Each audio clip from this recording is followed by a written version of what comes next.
Have to because it's like awkward if we just stay.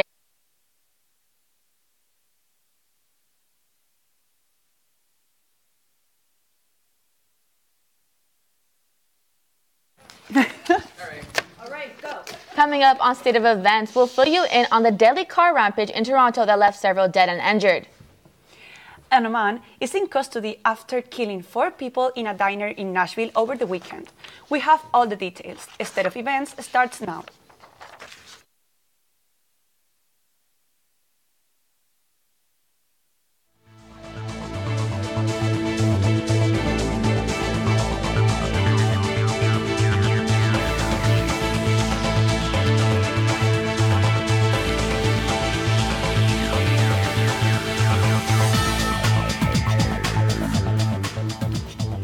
Welcome to State of Events. I am Sara Cabrerizo. And I'm Karen Rios. We have a lot of news to break down this Tuesday afternoon. Let's get right to it. The perpetrator of yesterday's mass killing in Toronto is under custody and facing 10 counts of first-degree murder and 13 counts of attempted murder. Suspect Alec Maynesian, age 25, drove a van over a crowded sidewalk on Monday around 1:30 in Toronto's North End, in the deadliest mass killing in Canada in decades. Prime Minister Justin Trudeau says there is no reason to suspect any national security connection, but Maynesian's motives remain a mystery. He attended a high school program for kids with special needs, but classmates remember him as harmless. Nashville police arrested the suspect in the weekend shooting at Waffle House restaurant on Monday. Travis Rinkin, a 29-year-old construction worker, had a handgun and ammunition when arrested, but he did not try to run and cooperated with the officers, Nashville police states. The arrest ended the manhunt that began when the man killed 4 people and ran naked from the scene on Sunday night. Now back to California. PG&E is investigating a third-party construction crew due to a gas leak. They're making sure that the required steps to get a valid undergrad service alert ticket was processed after 400 people were evacuated from San Francisco's largest homeless shelter. The homeless shelter is located near Cedar and Polk. San Francisco Fire Department says that 14 people were taken to the hospital because of the gas leak with no real threatening injuries. And it will be easier for ex-convicts to get jobs licenses in California. Lawmakers in LA County and San Bernardino County announced on Monday 3 new bills that will ban licensing boards from using convictions for nonviolent offenses that are more than 5 years old to deny an application to a job license. Convicts learn jobs in prison as part of their rehabilitation, but then licenses boards often bar them from those professions because of their convictions. Assemblyman David Chu says that blocking ex-convicts from the jobs they need to turn their lives around doesn't make any sense. And fellow SF State student has used his experience of discrimination at the Student Health Center to create a change for our current and future students. State of Events reporter Jessica Montagnier will tell you more. SF State joined forces with San Francisco AIDS Foundation to hold an on-campus event providing free HIV and STI testing for students. This event was organized by SF State student Jose Francisco in efforts to provide accessible and free sexual health screenings to students who might not be eligible for free on-campus services. Not many know that sexual health screenings at the Student Health Service only cost for some. Until now, this issue affected numerous LGBTQ+ students at the university. San Francisco State will now offer free HIV and STI testing to all students, no matter their sexual orientation. Last year, around this time, Jose Francisco was denied free testing at the Student Health Center. He applied to a government-funded program that provides free services for heterosexual men and women concerned about reproductive health. When he was asked about his sexual orientation during the application, he was honest and told the nurse that he is gay. This ultimately led him to being denied the services and ended up with a $200 bill. Jose later wrote about his experience in an article published on the Golden Gate Express. I wanted to create a greater change beyond just them apologizing for the experience that I've had, because I knew that it was an experience shared by many students who don't identify as heterosexual. And fast forward 1 year later, all SF State students are now able to log into My Health on the Student Health Services website and schedule an appointment for a sexual health screening that is free of charge. For future generations of SF State students to have that service and not experience what I had to experience and other students had to experience in terms of sitting in that clinic and being told that due to your sexual orientation, you're not able to access free services. In San Francisco, I'm Jessica Mojinier for State of Events. San Francisco Mayor Mark Farrell is planning to hire a team of 10 health professionals devoted to cleaning up needles in the city. Barbara Garcia, the Department of Health Director, and Mayor Farrell say that they will designate $750,000 to hire employees with San Francisco AIDS Foundation. Farrell says that he wants to be more responsive to residents since it could take about 24 hours for the 311 service portal reports of needles and streets and sidewalks to be cleaned out. Data from the 311 service portal of the most active hotspots of syringes will be swept by the AIDS Foundation team. The Board of Supervisors passed street cleaning budget last week, and Mayor Farrell is saying he plans to veto it in the next few days.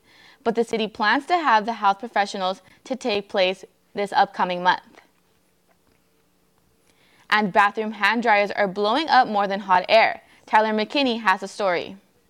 Do you go for paper towels or the hand dryer? A new study shows that you're exposing yourself to a handful of different bacteria after drying your hands under one of these for just 30 seconds. It's not the actual machine that you have to worry about, but the air that it blows onto your hands. The hot air pushed out of automatic hand dryers is being shown to carry bacteria from human waste released into the air after toilets are flushed. Think of it as recycled air. Researchers recently organized a study by placing Petri dishes under a bathroom hand dryer for 30 seconds. Although the study wasn't done on actual human hands, scientists are still concluding that we are being exposed to bacteria when using these machines, opposed to paper towels. Whether you know it or not, you have used a Dyson hand dryer at some point. The company defended itself after this photo was posted on Facebook earlier this year. This is a Petri dish placed inside one of their public hand dryers. Whether or not hand dryers in public restrooms spread germs is still up for debate. But on the other hand, studies are showing that there is far less bacteria in the restroom air itself. Although automatic hand dryers are more environmentally friendly, are they a health hazard? Experts are saying that those with strong immune systems don't really have much to worry about, but risk of infection is higher for the sick and elderly, so keep that in mind. In San Francisco, I'm Tyler McKinney, State of Events. The scooter war continues on the streets of San Francisco. The scooters are still in use after the city's attorney issued a cease and desist letter until the companies get their customers to wear helmets and park properly. Critics of the app are upset at the way riders drive through sidewalks or leave their scooters everywhere, even on Muni. But the conflict can be resolved with regulation. Last week, SF's Board of Supervisors passed an ordinance that requires permits to park scooters on sidewalks. Next on State of Events, the midterm elections are right around the corner. Find out how social media might be affecting the way you vote. Paying for gas through an app? Hold on tight. State of Events reporter Veronica Kuzner-Vong is in the studio to talk about the latest cars updates, coming up after the break.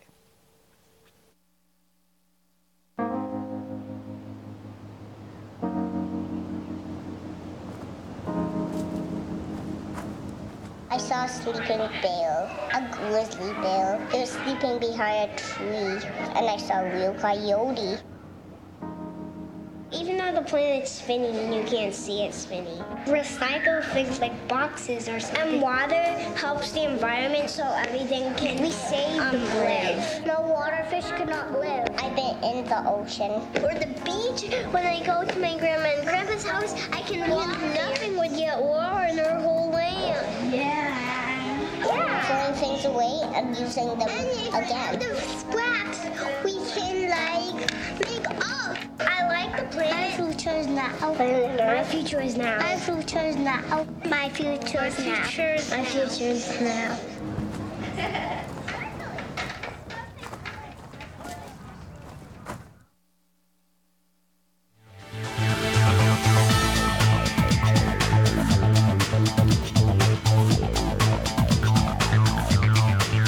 Welcome back to State of Events. As November approaches, we will start to see more and more advertising for the midterm elections. Reporter Kelly De Leon has the story on how social media is projected to affect the November election. Social media has forever changed the way candidates are promoted. During the 2016 election, social media targeted specific groups of people, spamming them with fake news stories and tailored advertisements. The information they gather on us comes from our social media usage, as we found out a few weeks ago with Facebook and Cambridge Analytica. Another way social media will affect the outcome depends on how we choose to interact with it. According to the Pew Research Center, 31% of users say they've changed their settings so they see fewer posts from people they disagree with in regards to politics. By filtering out topics we disagree with, we only get one side of the story. Terry Pond, a journalism major at San Francisco State University, believes reading the news regularly is vital to understanding what's going on in the world. Do your research. Don't take one piece of information as the gospel, so to say. And just do your due diligence because, I don't know, you kind of owe it to society to learn all you can before you make a decision, like voting for a random candidate. In San Francisco, I'm Kelly De Leon with State of Events. French President Emmanuel Macron arrived in Washington on Monday in his first state visit overseas.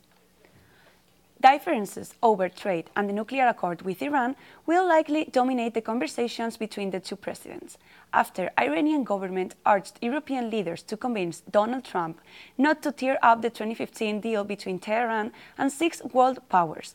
Macron says that there is no better option for nuclear and will probably try to save the deal, though Trump still considers it has terrible flaws. United States Embassy is urging families to evacuate and not to go to Nicaragua because of deadly riots. Nicaraguans are protesting the resignation of the president, Daniel Ortega. Citizens say the president should resign after many protesters were killed by police. An imprisoned Egyptian photographer wins the United Nations World Press Freedom Prize. The journalist, known as Shokam, has been in prison since August 2013, when authorities arrested him on Cairo while covering a demonstration. UNESCO ignored Egypt's warning against granting Shokam with the prize, saying he faced terror-related charges. Jury's President Maria Ressa stated that the prize pays tribute to his courage, resistance, and commitment to freedom of expression. Former First Lady Barbara Bush passed away, and not long after, President George H.W. Bush was transported to intensive care. Former President George H.W. Bush is currently awake and responsive, but is still in intensive care at Houston Methodist Hospital. An infection that spread through his blood is the cause of his hospitalization. Jim McGarth says that the former president is responding to treatments and appears to be recovering. And more updates will be given when the time comes. Oscar Munoz, the CEO of United Airlines, says he will not be taking his yearly bonus of 2017. The CEO wrote a letter to employees explaining he chose not to take the bonus. Munoz says it sends a message about the culture of accountability and integrity. The incident that he refers to is when a passenger was removed from a plane aggressively to make room for crew members. In 2017, the company's numbers did not fly so high when it was compared to competitors like American Airlines and Delta Airlines. New Teslas are on the way, and paying for gas in your car? Buckle up because Veroni Kuzervong is in the studio for this week's Car Tech Roundup. Veroni? Thanks, ladies. Well, on this week's Car Roundup, we're talking cars, and you guessed it, more cars. So let's get started. Now, Tesla fans, I have a bit of good news. Those Model 3s might be coming sooner than you think. The automaker plans to increase production to get them out as soon as possible. Tesla will rely less on automation to build the Model 3s, and instead offer manpower. They'll add an additional 400 workers to help assemble them 24/7. The estimated production rate is 6,000 models per week by the end of June. And it should also be noted that the base model starts at $36,000, and you can update it as you wish. But it's cheap for some, but for me, no, too expensive. And if you plan on driving your Tesla, or if you just drive in general, you know how annoying it is to pump gas. Well, GM Motors hope to relieve that. The car company is beta testing an all-new in-dash payment system for its Chevrolet vehicles. Drivers can now pay for gas inside the comfort of their own cars. First, download and open the gas station's application. Then from there, send in your location and click pay on your vehicle display. Now, you still have to get out to pump the gas in the car, but you're less likely to have your credit card hacked. Now, the service is only available at participating Shell stations for now, but soon it should be going through all stations throughout the year. I don't know about you, but we'll see how things go. Maybe. We'll see. And that's it for your Car Tech Roundup. In studio, I'm Veronica Kuntervong. Back to you ladies at the desk. Thank you so much, Veroni. And coming up on State of Events, from the birth to new royalty to the passing of a beloved Swedish DJ, reporter Sarah Sullivan has this week entertainment roundup. And every Sunday, music and cheering can be heard from the middle of Golden Gate Park. Find out more about this SF gem after the break.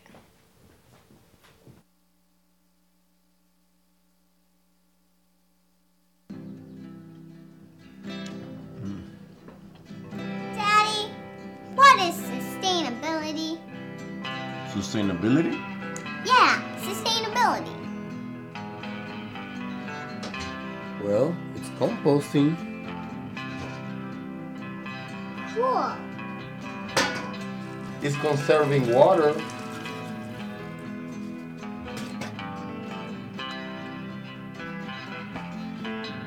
What about clothes? Because you reuse clothes too.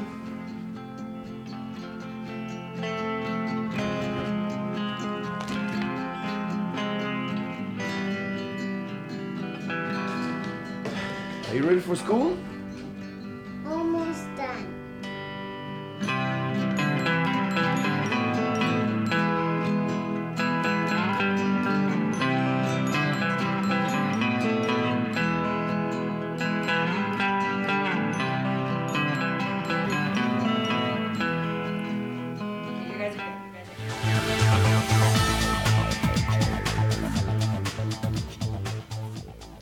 It was a historic weekend for Bay Area baseball and basketball. Britta Larson is here with us at the desk to discuss the latest updates for all our Bay Area sports team.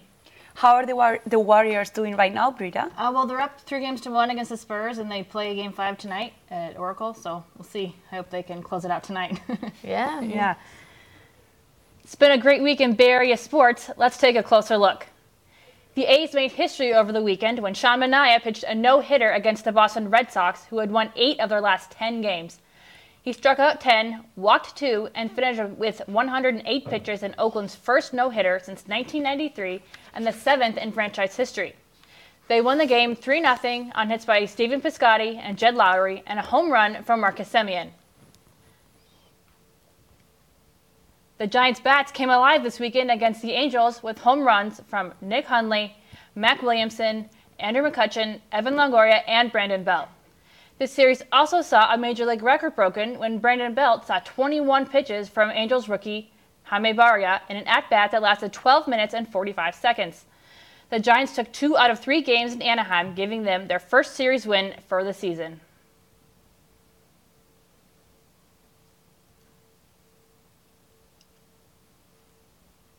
The Sharks, who swept the Anaheim Ducks in the first round of the NHL playoffs, still don't know when their next round will begin, but they do know who their opponent is. They will be playing the Las Vegas Golden Knights, who swept their first-round series against the LA Kings. San Jose will be without longtime center Joe Thornton, who is still recovering from an MCL tear that forced him to miss the last 39 games of the regular season.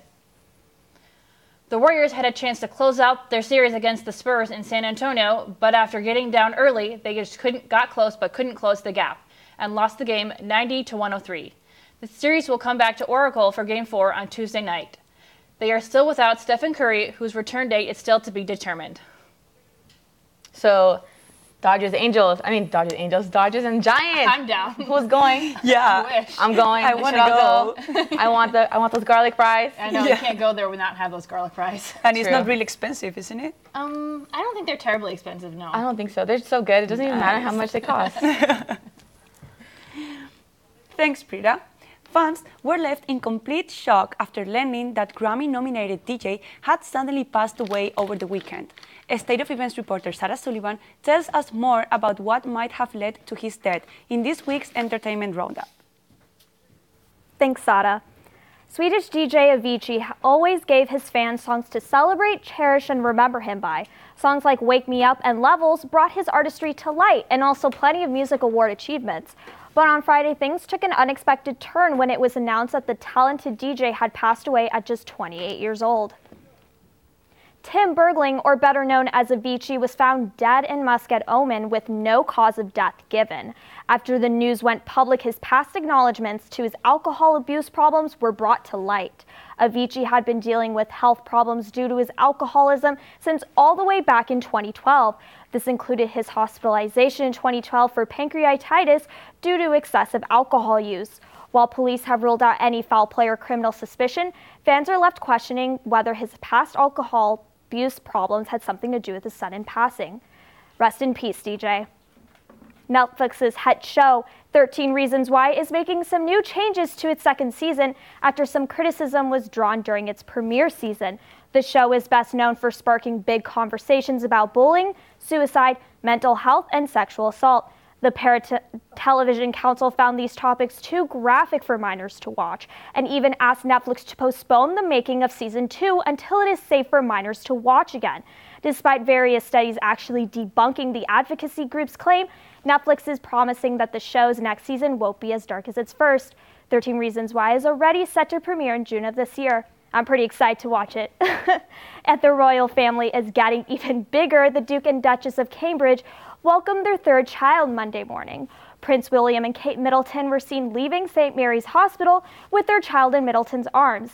It then became noticeable that the Duchess actually paid tribute to her late mother-in-law, Princess Diana, with a similar red outfit Diana wore 34 years ago when presenting Prince William's birth to the public. Now, the new royal addition to the family has not released a name of the child yet to the public, but the sex of the baby is revealed to be a boy. More details about this very historic moment should come out very soon. And that's it for this week's Entertainment Roundup. Back to you ladies at the desk. Thanks, Sarah. Looking for some fun in the sun? Kick off those heels and get those hips ready to swing, because it's time for Lindy in the Park. Reporter Gabby Gephardt shares what she stumbled upon in Golden Gate Park.